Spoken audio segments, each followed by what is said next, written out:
Admiral Sarah Chen stood at the viewport of Orbital Station Artemis, her weathered hands clasped behind her back as she watched Earth rotate slowly beneath her. After 30 years in the Solar Defense Force, she thought she'd seen everything space could throw at them. The Martian Rebellion, the Europa Crisis, the Titan mining disputes. But the message that arrived 12 hours ago changed everything. The door to the observation deck hissed open. "They're ready for you in the war room, Admiral," Lieutenant Rodriguez announced, his usually steady voice carrying an edge of tension. Chen nodded without turning. "What's the mood down there, Marcus?" "Scared, ma'am." The Vesperid broadcast went global despite our best efforts to contain it. Social media is in chaos. Of course it was. The Vesperids had made sure their ultimatum reached every screen, every device, every corner of human civilization. Submit or be eradicated. Become their client species or watch Earth burn. They had given humanity 48 hours to respond. The war room was actually a converted hydroponics bay, hastily cleared when the station's proper command center was deemed too small for the emergency summit. Representatives from every major spacefaring nation packed the room, their faces illuminated by the soft blue glow of holographic displays showing the approaching Vesperid fleet. "Ladies and gentlemen," Chen began, her voice cutting through the murmur of worried conversations. "I know you've all seen the projections. The Vesperid fleet outguns us 10 to 1. Their technology is centuries ahead of ours in most areas. By conventional metrics, this is not a fight we can win." The room fell silent. On the main display, the massive forms of Vesperid high ships loomed at the edge of the solar system, their crystalline structures reflecting the distant sunlight. "But conventional metrics," Chen continued, a slight smile playing at the corners of her mouth, "don't account for human ingenuity. Dr. Patel, if you would."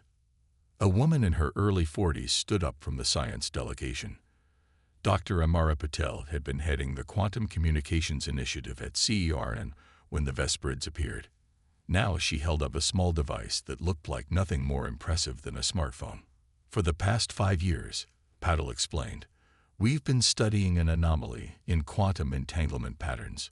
We discovered that the Vesperids use quantum channels for their fleet communications, but their encryption has a fundamental flaw. They never imagined anyone could detect, let alone decode, their quantum transmissions. They were wrong." Murmurs rippled through the assembled leaders as understanding dawned. Chen nodded to a technician, and suddenly the room filled with translated Vesperid communications. Battle plans, fleet movements, command structures, everything. "The Vesperids think they're dealing with a primitive species," Chen continued. "They expect us to either submit meekly or fight conventionally and die bravely. They don't understand that humanity's greatest weapon has always been our ability to think differently, to find solutions where others see only problems." She gestured to the tactical display, where human ships were already moving into position throughout the solar system. Not in the rigid formations the Vesperids would expect, but in scattered groups, hiding in asteroid fields, solar radiation zones, and other areas the enemy considered dead space. "We've evacuated our major population centers, moved our industries underground or into deep space. The Earth they're threatening to destroy. It's already empty of anything vital to our survival. But they don't know that. Just like they don't know about the quantum communication interceptors we've planted throughout their approach vector, or the gravitic mines our stealth ships have been seeding for the past week." The Chinese ambassador leaned forward. "You're suggesting we not only fight, but that we can win." Chen's smile widened. "I'm suggesting more than that, Mr. Ambassador. I'm suggesting we teach the Vesperids, and any other species watching, why humanity has survived every crisis we've ever faced. We don't just endure. We adapt. We innovate. And when pushed, we fight with everything we have." She pressed a button, and the tactical display zoomed out to show the full solar system. Thousands of small dots represented human ships, installations, and weapons platforms, all positioned according to a plan that had been years in the making. The Vesperids think they're here to conquer Earth. Instead, they're about to learn why you don't threaten a species that turned their own planet's nuclear weapons into peaceful power sources. A species that broke the light barrier not through brute force, but by finding loopholes in physics itself. A species that survived its own worst instincts and emerged stronger. The room had transformed. Where there had been fear and resignation, now there was determination, purpose, even excitement. They gave us 48 hours to submit, Chen concluded. I suggest we use that time to show them exactly what humanity does when backed into a corner. Dr. Patel's team has already begun feeding false responses through their quantum channels, making them think their intimidation is working. When they move in for what they think will be a simple occupation. She let the sentence hang. The Russian Space Force commander stood up. We're with you, Admiral. All of us. Around the room, heads nodded in agreement. As the meeting shifted into tactical discussions, Chen returned to the viewport. The Earth still turned below, peaceful and blue. But now, hidden throughout the solar system, humanity's response to the Vesperid threat was taking shape. Not with panic or despair, but with the cold, calculated determination that had taken their species from cave-dwelling primates to masters of space travel. The Vesperids thought they were dealing with primitive warriors. They were about to learn they were dealing with something far more dangerous.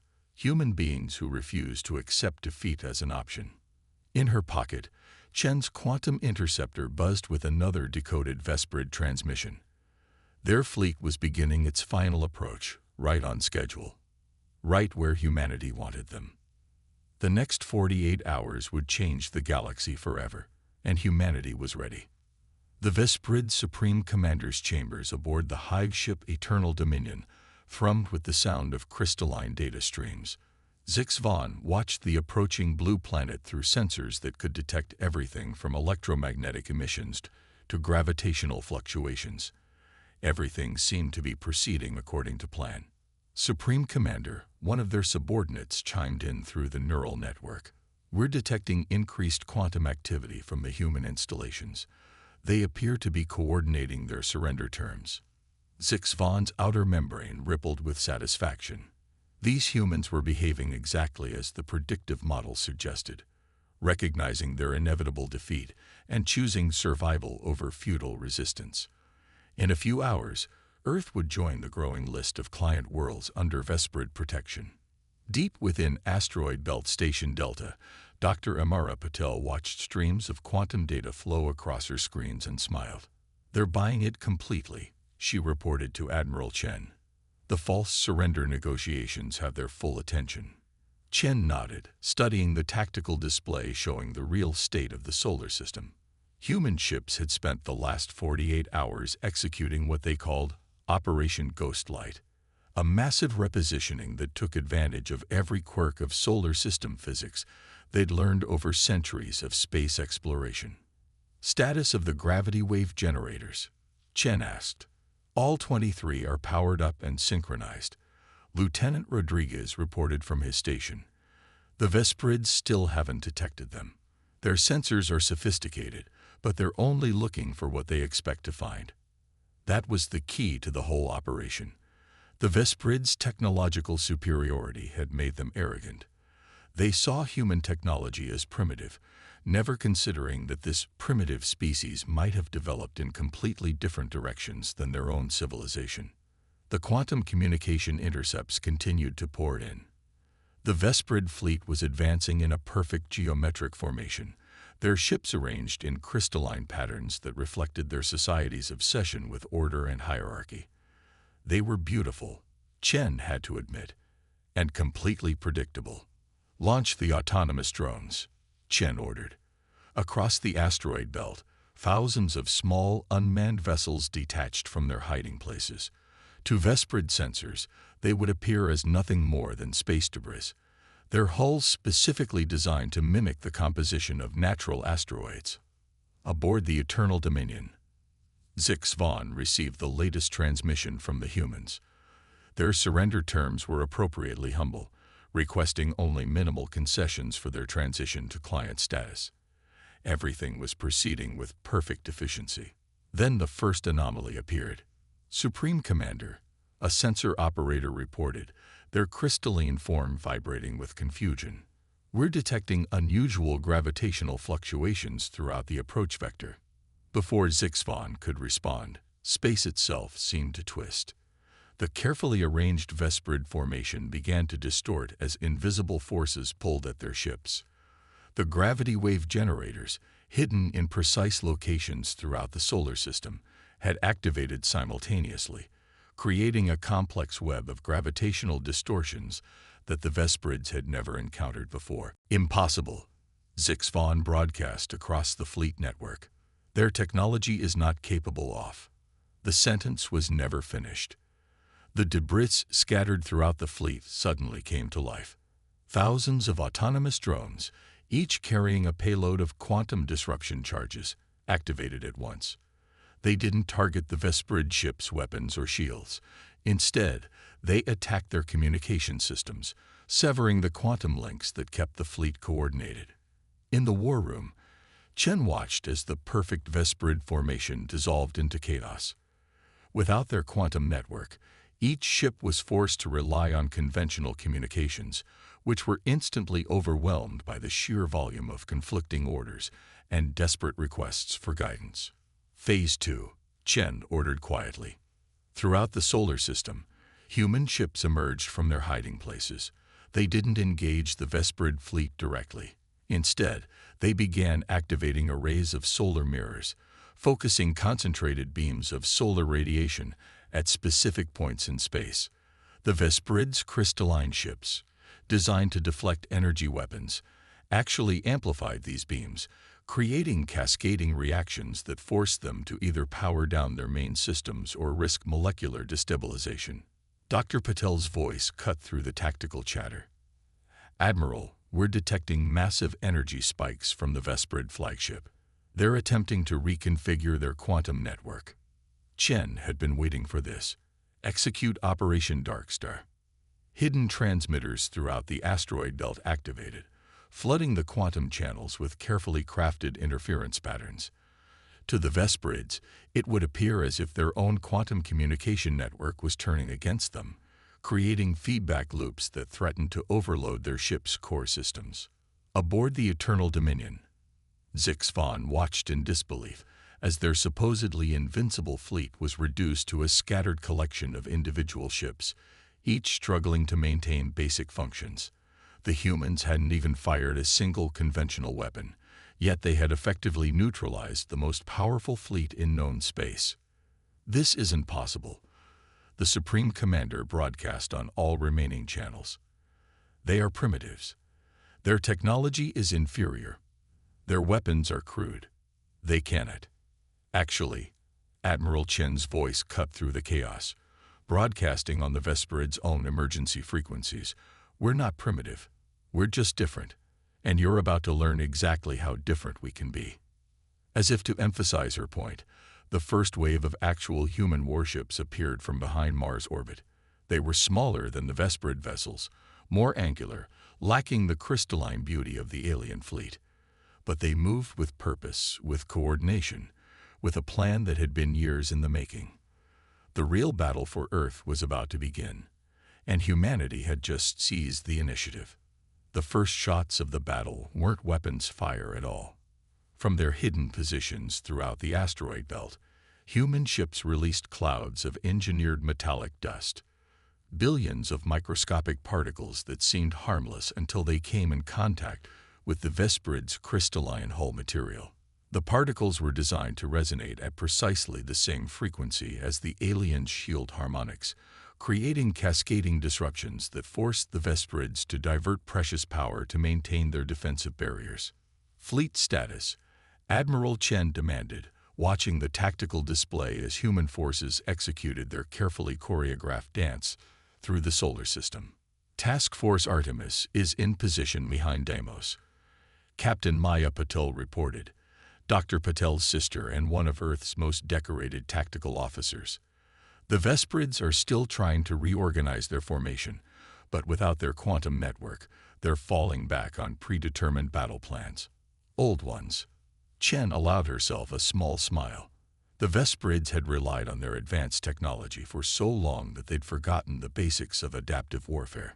Their battle plans were perfect, elegant, and utterly inflexible. Aboard the Eternal Dominion, Supreme Commander Zix Von was facing a crisis unlike anything in Vesperid military history. Their perfect formation was shattered, their communications were compromised, and the humans were somehow turning the very environment of space against them. Launch the fighter squadrons, Zix Von ordered through what remained of their command network. Overwhelmed their defenses with superior numbers. Thousands of crystalline fighters poured from the Vesperid capital ships, their neural-linked pilots moving with perfect synchronization despite the communication problems plaguing their larger vessels. They formed up into geometric attack patterns that had conquered dozens of civilizations. But humanity had been preparing for this moment for years. Execute Operation Solar Wind, Chen commanded. Throughout the solar system, hidden installations activated massive electromagnetic pulse generators. Not aimed at the Vesperid ships, their shields could easily deflect such crude attacks, but at the sun itself. Carefully calculated pulses agitated specific regions of the solar surface, creating artificial solar flares that burst forth with precise timing. The Vesperid fighters, optimized for precision and coordination, suddenly found themselves caught in magnetic storms that their sensors couldn't properly map. Their crystalline structures, so perfect for channeling energy weapons, became a liability as solar radiation interfered with their neural interfaces. Now, Captain Patel, Chen ordered, show them what Earth's fighters can do. From behind Mars' smaller moon, Task Force Artemis struck. Earth's fighters were ungainly compared to the Vesperid craft. Chunky, asymmetrical things that looked like they'd been cobbled together from spare parts. Because they had been. Each human fighter was unique, modified by its pilot with salvaged tech, experimental systems, and improvements born from hard experience. They flew like they were built, unpredictably, erratically, but with deadly purpose. While the Vesperid fighters struggled against the solar storms, human pilots dove through the chaos like it was just another day of training. "They're not attacking our capital ships," one of Zix Von's subordinates reported with confusion. "They're mining the debris fields." The human fighters were indeed ignoring obvious military targets, instead focusing their efforts on the clouds of debris created by the initial gravity wave attack. They fired specialized grappling systems, capturing chunks of damaged Vesperid crystal and defunct drones, gathering them into crude but effective walls of orbital debris. Defensive positions. Zix Von ordered as understanding dawned too late. They're reshaping the battlefield. The humans had turned space itself into a weapon. By strategically positioning fields of debris, they were creating zones that Vesperid sensors couldn't penetrate, channels that their ships would be forced to navigate, and choke points where their superior numbers would become a disadvantage. In the war room, Dr. Patel's team continued feeding false quantum signals to the Vesperid fleet, making some sectors appear clear while masking the human forces gathering in others. The elegant Vesperid battle formations, trying to adapt to the changing battlefield, found themselves drawn into killing zones they never saw coming. "We're detecting power spikes in the Vesperid capital ships," Lieutenant Rodriguez reported. "They're charging their main weapons." Chen nodded. "Just as expected. Captain Patel, commence Operation Reflection." The debris field suddenly came alive with energy. Each piece of crystalline wreckage, carefully positioned by the human fighters, caught the Vesperid's energy weapons and redirected them, creating a deadly web of refracted beams that sliced through their own formations. The Vesperid fleet, which had never lost a major engagement in their 1,000-year history of expansion, found themselves being systematically dismantled by tactics they couldn't even properly comprehend. Their attempts to adapt were too slow, too rooted in their traditional doctrine of overwhelming force and perfect coordination. Supreme Commander, one of Zix Von's officers reported, their crystalline form vibrating with distress. "We're detecting new energy signatures. The humans, they're not just using our debris against us. They're using our own tactical protocols." Dr. Patel's team had done more than just intercept Vesprid communications. They'd decoded their entire combat database, learned their strategies, and developed counters for each one. Every time the Vesprid fleet tried to execute one of their standard battle plans, they found the humans had already prepared a devastating response. But even as the battle turned in humanity's favor, Admiral Chen felt no triumph. She knew that a cornered enemy was often most dangerous. The Vesprids still had weapons that could devastate Earth, and their society had never faced the humiliation of defeat. The next phase would be the most crucial and the most dangerous, because humanity didn't just want to win this battle. They wanted to change the galaxy forever. And for that, they needed the Vesprids to understand exactly why they had lost. For the first time in recorded Vesprid history, the crystalline command deck of a flagship rang with the sound of physical violence. Supreme Commander Zixfon's outer membrane shattered as their second-in-command, Sub-Commander Nixcall, struck them with a crystallized appendage. "You've led us into humiliation." Nixcall's harmonic voice resonated through the command deck. "The Eternal Council will have our entire lineage recycled for this failure." Around them, the remnants of the once mighty Vesprid fleet continued to fracture, both literally and figuratively. Some ship commanders maintained their loyalty to Zixfon, while others were already broadcasting their allegiance to Nixcall. A few had gone completely silent, their crews presumably deciding that survival meant breaking from the chain of command entirely. In the war room of Asteroid Base Delta, Admiral Chen watched the Vesprid fleet's internal communications with growing concern. Dr. Patel's quantum interceptors were capturing everything, including the growing chaos in their command structure. "They're breaking faster than we anticipated," Chen observed. "Their entire social structure is based on perfect order and absolute hierarchy. They don't know how to handle failure." "Admiral," Lieutenant Rodriguez called out, his voice tense. "We're detecting massive energy buildup in multiple Vesprid vessels, the kind consistent with self-termination protocols." Chen's expression hardened. This was the scenario they'd feared most, that the Vesprids would choose mass suicide over the shame of defeat. It wouldn't just be the death of their military forces, it would be the destruction of thousands of years of knowledge and culture. "Dr. Patel," Chen turned to the quantum communications expert. "It's time for Phase Echo. Send the package." Aboard the Eternal Dominion, the command deck's crystalline surfaces suddenly came alive with new quantum transmissions. But these weren't military communications or surrender demands. They were stories, human stories, thousands of them, carefully selected and translated into Vesprid harmonic language.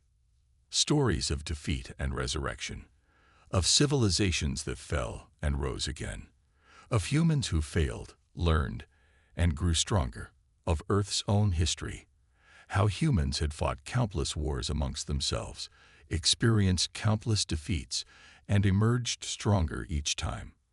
"What is this?" Nixcall demanded, their crystalline form resonating with confusion as the stories filtered through their neural network.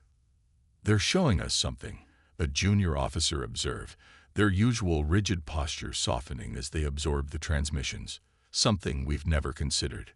Through the quantum network, every Vesprid ship received the same message. Defeat was not the end. It was a beginning. A chance to learn, to adapt, to become something new and potentially better. In the war room, Chen watched as the energy signatures indicating self-termination protocols began to fade. "They're listening," she said softly. "Now for the hard part." She opened a direct channel to the Eternal Dominion. "Supreme Commander Zixfon, Sub-Commander Nixcall, this is Admiral Chen. I'm sending you new coordinates, a place where we can meet in person. No weapons, no tricks. Just talk. Why should we trust you?" Nixcall's harmonic voice crackled through the channel. "Because we could have destroyed your fleet piece by piece," Chen replied calmly. "Instead, we chose to show you why we fight the way we do, why we survive, why we win.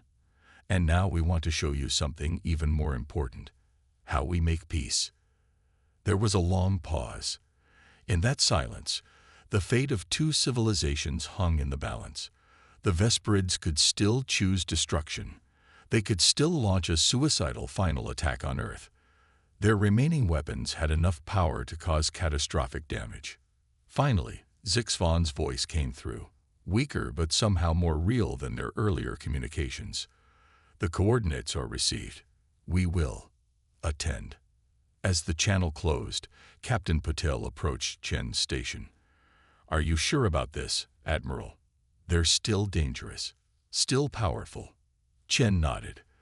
That's exactly why this meeting has to happen. The galaxy is changing. The age of perfect order and absolute hierarchies is ending. If humanity is going to survive long-term, we need to show them a better way. She turned to face her crew, humans who had just accomplished what many would have called impossible. They had defeated a technologically superior force, not through brute force, but through innovation, adaptation, and understanding. Besides, she added with a slight smile, we've learned something important about the Vesperids today. Under all that crystalline perfection, they're capable of change, just like us. As preparations began for the historic meeting, the quantum channels continued to carry human stories throughout the Vesperid fleet. Stories of failure and redemption, of learning and growth, of enemies becoming allies. And slowly, almost imperceptibly, the rigid patterns of Vesperid society began to shift. The battle was over, but the real revolution was just beginning. The meeting location was Cirrus Station, chosen for its symbolism, a dwarf planet transformed by human ingenuity into a thriving deep space colony. As Admiral Chen waited in the specially prepared conference chamber, she studied the crystalline forms of her Vesperid counterparts through the transparent partition that separated them. The atmosphere on their side had been adjusted to match their homeworld's composition, while humans breathed standard air on theirs. Supreme Commander Zixvan's crystalline structure showed signs of recent repair, evidence of the violent confrontation with Nick's call. The sub-commander stood slightly apart, their own form reflecting the subtle patterns of internal conflict. Before we begin, Chen said, her words translated into harmonic frequencies for the Vesperids, I want to share something with you. Not tactical data or terms of surrender, but a memory. She nodded to Dr. Patel, who activated a holographic display. It showed Earth from orbit, but not the peaceful blue marble they'd seen before the battle. This was Earth during the climate wars of the previous century. Storms raging across continents, seas rising, millions displaced. We nearly destroyed ourselves, Chen continued, not through war alone, but through pride. Through the belief that we could dominate nature itself. We learned the hard way that true strength isn't about control, it's about adaptation. The Vesperid's crystalline forms vibrated in patterns that Dr. Patel's quantum translators interpreted as intense interest. Their society had never experienced such catastrophic failure. Their technological advancement had been steady, controlled, perfect. Your defeat today wasn't just about tactical superiority, Chen explained. It was about understanding something fundamental about the universe. Perfect order is an illusion. The ability to adapt, to change, to learn from failure, that's the real source of strength. Zixvan moved forward, their crystalline surface catching the light. You could have destroyed us. Your strategy was superior. The admission seemed to cause physical pain. Why offer peace? Because destruction is easy, Chen replied. Building something new, that's the real challenge. And that's what we're offering you today. She gestured, and a holographic display shifted to show something new. Designs for a hybrid technology that combined Vesperid crystalline engineering with human adaptive systems. Dr. Patel's team had been working on it since they first decoded the Vesperid quantum communications. We don't want you as slaves or subjects, Chen continued. We want you as partners. Your understanding of crystal technology, combined with our adaptive systems, imagine what we could achieve together. Nick's call moved suddenly, their form emanating patterns of agitation. You would share technology with those who tried to conquer you. This is either deception or madness. Neither. Dr. Petal spoke up, stepping forward. It's evolution. Your society values perfection. Ours values adaptation. Apart, we're both vulnerable. Together, she let the implication hang in the air.